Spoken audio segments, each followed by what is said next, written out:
Hi, I'm Rohit, and this is Mind on a Leash. Today, we're going to dive deeper into the topic of how do you take charge of your mind? How do you prevent it from chattering and assuming things and telling you what are essentially untruths? And how do you stop believing what the mind is telling you? How do you stop buying into its stories? And how do you become free from the control of your mind?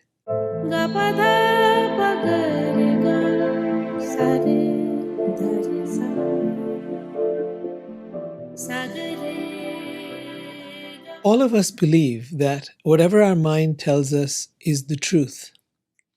But the fact of the matter is that everything in this world is relative. One seeming truth to prove another seeming truth, till one day the house of cards comes tumbling down, and another seeming truth becomes part of our belief system. We've seen this happen again and again. At one point, people believed the earth was flat. Then we went around to believing it's round. Some people have believed that their race or their religion is superior to all others. And in time, it's been found that's not necessarily true. There have been countries that have been the greatest, the leaders, the most powerful, and then they've gone by the way into the dust. We have believed that I love this person and I'll love them forever. And then in a few years, that has changed. In so many ways, what we believe to be true keeps changing again and again and again. The great philosopher Albert Camus said, "There are truths, but there is no truth." And Nietzsche said, "Truth is impossible. There can only be perspective and interpretation." But I love this one by Shakespeare. He says, "There is no right or wrong, but thinking makes it so." In other words, because we think it's right, it must be right. Because we think it's wrong, it must be wrong. But go to someone else and they'll probably have a different right and wrong. Go to another country, go to another race, go to another religion, and they'll have their own sets of rights and wrongs. So which one is right? Which one is wrong? Shakespeare says, thinking makes it so. It's what you've thought. And your thinking, where does that come from? Oh, it comes from your mind. And where does your mind get its thoughts from? Well, it kind of makes it up, or it believes what other people have told it.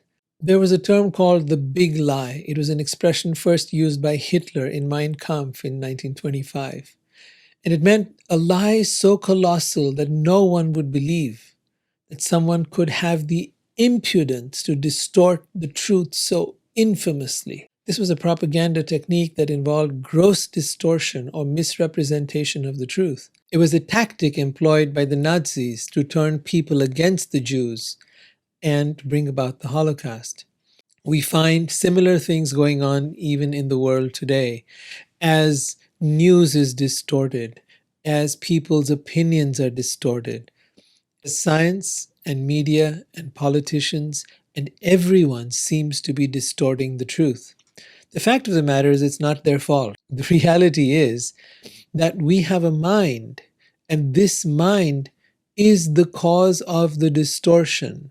It's not religion, it's not the politicians, it's not this person or that person. It's the nature of the mind to interpret things, to believe things. And often those interpretations and beliefs are false. And the problem is that none of us, were trained in how to challenge the mind and the way it thinks. As such, nobody is free from the big lie. Religion claimed that people who did not follow them would go to hell and be burned forever. Science claimed the world was created by a big bang and apes turned into humans. But no one's ever been able to prove these things. Advertisers and politicians make big claims that are often proven to be false. Our minds claim that what we think, feel, and believe is true. But is it? The ancient text Bhagavad Gita, written 3000 BC, states, "All living entities are born into delusion, bewildered by dualities that arise from desire and hate." So, in other words, our likes and our dislikes, the things we think are good and the things we think are bad, the things we think are right and the things we think are wrong, our programming of whatever that is, because it's subjective from one country to another, one religion to another, one person to another, that subjective interpretation of reality is what distorts the truth and creates the delusion that then affects our lives so deeply. It can make us believe that a particular race of people is bad and go out and kill them. We can believe that a particular religion is infidels and we can go out and start killing them and massacring millions of people in the name of our beliefs. But are our beliefs true? The mind is constantly dividing us. Those that agree are good or are friends. Those that don't agree with us are bad or enemies.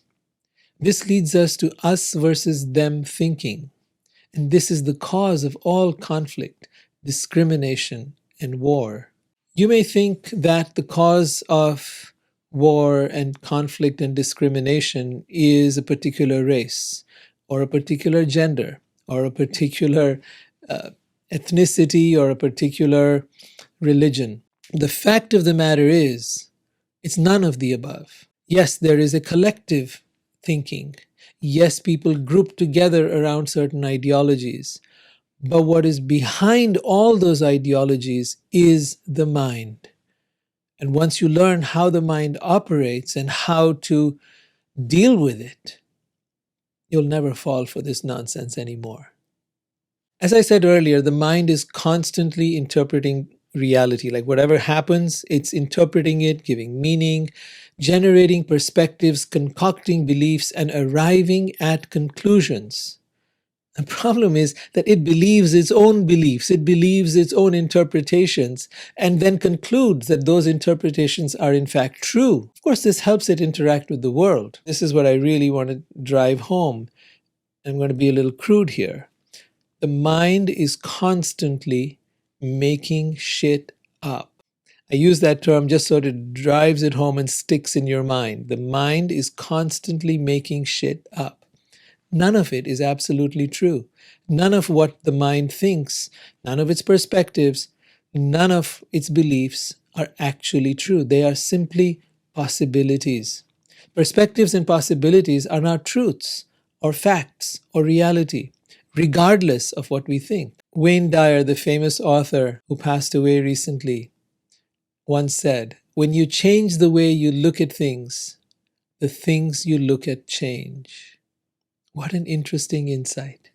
When you change the way you look at things, in other words, you change your thinking about something, you change your interpretation about something, you change your way of perceiving something, what happens? The things you look at change. In other words, if you see someone as stupid, then that's what you're going to see. You're going to see their flaws and make it up to be that, oh, this person is stupid. And if you see this person is actually really wise, it's just a different kind of wisdom, you'll begin to see different things. It was thought of people that had Asperger's or dyslexia that they were stupid and they'd be given a really hard time in schools and put behind and made fun of. But it turns out they're actually very intelligent. And they proved to be very successful in life. They're just different. It was thought often that people who had, let's say, creative talents like painting and art, but they were poor at math and other subjects that required logical thinking, they were thought again of as being kind of dumb. And over time, educators began to recognize that there are different kinds of intelligence, that not all intelligence is measured by logic. So as the perception of what is an intelligent or capable person changed, the way these people were seen and perceived and treated also changed. So the question we need to really ask ourselves is, are the mind's conclusions based on your best interest? Are they based on what is best for your loved ones? Do they actually work in your favor? Will they serve the well-being of your community and the planet? Another ancient text called the Srimad Bhagavatam from the Vedas says, "The highest truth is reality distinguished from illusion for the welfare of all. Such truth frees one from suffering in this world. What does it mean when they say reality distinguished from illusion? What is reality? Is what we see reality? Is what we hear reality? Is what we think reality? Scientists would tell us that much of what you see, matter, is 99.9% actually air. They're just protons and atoms moving around in space, creating the illusion of reality. Reality as such is an illusion. And it is that illusion that we are now interpreting and trying to cement into what we call facts. But what if there were no facts and no reality and no truth? Now what? Now let's get down to some homework. In the next few days, watch how your mind gives meaning and spins stories. Start watching and observing it. Watch how it tries to prove its point. Example, it might tell you this is hard or only special people can do this. And find a counterpoint to disprove its story. Arrive at a different conclusion. Example, it's easy. I can do this. See you in the next one.